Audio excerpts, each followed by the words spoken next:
Controle de concorrência refere-se ao emprego de técnicas para garantia de isolamento na execução de transações, usando protocolos de serialização de escalonamentos.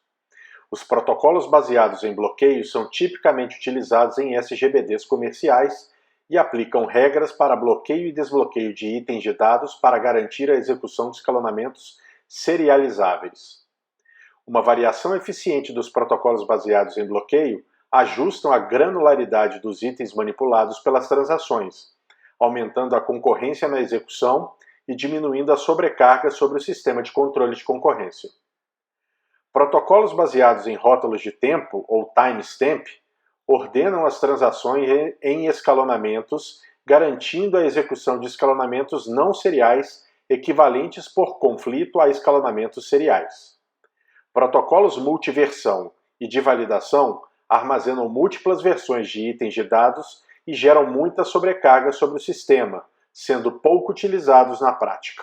Existem dois tipos básicos de protocolos de bloqueio: os de bloqueio binário ou exclusivo, que admitem apenas uma operação de bloqueio exclusivo sobre itens de dados, impedindo que transações acessem o mesmo item simultaneamente, e os de bloqueio compartilhado, que permite que transações acessem simultaneamente o mesmo item para leitura, provendo maior concorrência. Um sistema de controle de concorrência baseado em protocolos de bloqueio mantém uma tabela de bloqueio para registrar a emissão de solicitações de bloqueios feitas por transações a itens de dados, além de estabelecerem um conjunto de regras a serem aplicadas na execução dos escalonamentos. Por exemplo, transações precisam emitir solicitação de bloqueio antes de operarem e solicitações de desbloqueio após operarem sobre itens, além de não emitirem solicitação de bloqueio ou desbloqueio se já tiverem confirmação de bloqueio ou desbloqueio sobre o item, respectivamente. Além disso, solicitações de bloqueio não atendidas devem entrar em fila de espera por desbloqueio. Além dessas regras, um conjunto de regras adicionais estabelecidas em um protocolo de duas fases, Two-Phase Locking, ou 2PL, precisa ser aplicado. No 2PL, todas as solicitações de bloqueio de uma transação devem preceder sua primeira solicitação de desbloqueio, fazendo com que, num primeiro momento, fase de expansão, bloqueios sejam adquiridos sem nenhuma liberação, e num segundo momento, fase de retração ou encolhimento, bloqueios sejam liberados sem novas solicitações de bloqueio serem efetuadas. Apesar da aplicação de protocolos de bloqueio 2PL limitarem a concorrência, garantem que escalonamentos executados sejam serializáveis, ou seriais, mantendo a propriedade de isolamento. No escalonamento A apresentado, existe ciclo no seu grafo de precedência, gerado pelos conflitos apresentados em azul e em vermelho. Portanto, trata-se de um escalonamento não serializável. Ao aplicarmos as regras do protocolo de bloqueio 2PL com bloqueios exclusivos, observamos no escalonamento A modificado a existência de solicitações de bloqueio em vermelho, numa fase de expansão, e a existência de solicitações de desbloqueio, em azul, numa fase de retração. O escalonamento A' efetivamente executado após a aplicação do protocolo é o escalonamento serial T1-T2, que o grafo de precedência não possui ciclo. Note no escalonamento A que a transação 2 paralisou sua execução ao emitir uma solicitação de bloqueio para o item X, L2X em vermelho, já que a transação 1 possuía um bloqueio registrado no mesmo item, L1X em azul. Protocolos de bloqueio podem gerar situações de deadlock, travamento ou impasse, em que duas ou mais transações aguardam o desbloqueio de itens umas das outras, ficando paralisadas. Ao aplicarmos as regras do protocolo de bloqueio 2PL com bloqueios compartilhados, observamos no escalonamento A modificado a existência de solicitações de bloqueio, em vermelho, e desbloqueio, em azul. A tentativa de bloqueio de escrita WL1X, feita pela transação 1 no item X, entra em fila de espera por desbloqueio, assim como a tentativa de bloqueio de escrita WL2X, feita pela transação 2 no item X. Dessa forma, tanto T1 espera desbloqueio de T2, quanto T2 espera desbloqueio de T1, levando a uma situação de deadlock. A resolução de deadlock pode envolver técnicas de prevenção, detecção ou presunção. Ao adotarmos regras mais restritas, com 2PL conservador, fazendo com que as transações emitam suas solicitações de bloqueio mais restritivas antes de começar a executar, estamos prevenindo a ocorrência de deadlock.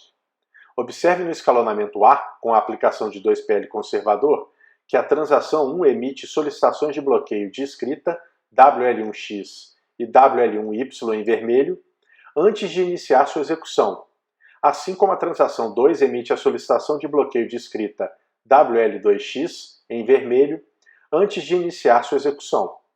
O protocolo 2PL conservador garante a execução de escalonamentos serializáveis livres de deadlock, porém levando a uma diminuição de concorrência. Uma outra técnica de resolução, por timestamp, faz com que transações mais novas que estejam bloqueando itens necessários por transações mais velhas sejam abortadas, revertidas e reescalonadas. No escalonamento a transação 1 é a mais antiga, uma vez que sua primeira operação inicia antes da primeira operação da transação 2. Dessa forma, o timestamp da transação 1 é menor que o timestamp da transação 2. Observe que a transação 2, mais nova, está bloqueando o item X necessário para a execução da transação 1 e, portanto, deve ser revertida e reescalonada. Na resolução por detecção, o sistema de controle de concorrência identifica transações em deadlock, revertendo e reescalonando a mais nova dentre elas.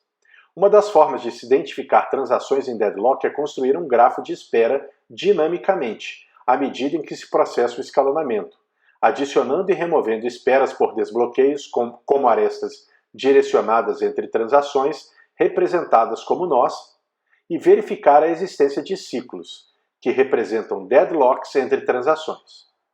No grafo de espera apresentado, observamos que a transação 1 espera um desbloqueio de X bloqueado pela transação 2 para poder escrever W1 de X em vermelho, enquanto a transação 2 espera um desbloqueio de X bloqueado pela transação 1 para poder escrever W2X em azul. Nesse caso, a transação 2, mais nova, será revertida e reescalonada. A resolução por presunção é uma técnica simples e que não gera sobrecarga sobre o sistema de controle de concorrência, sendo tipicamente utilizada por SGBDs comerciais.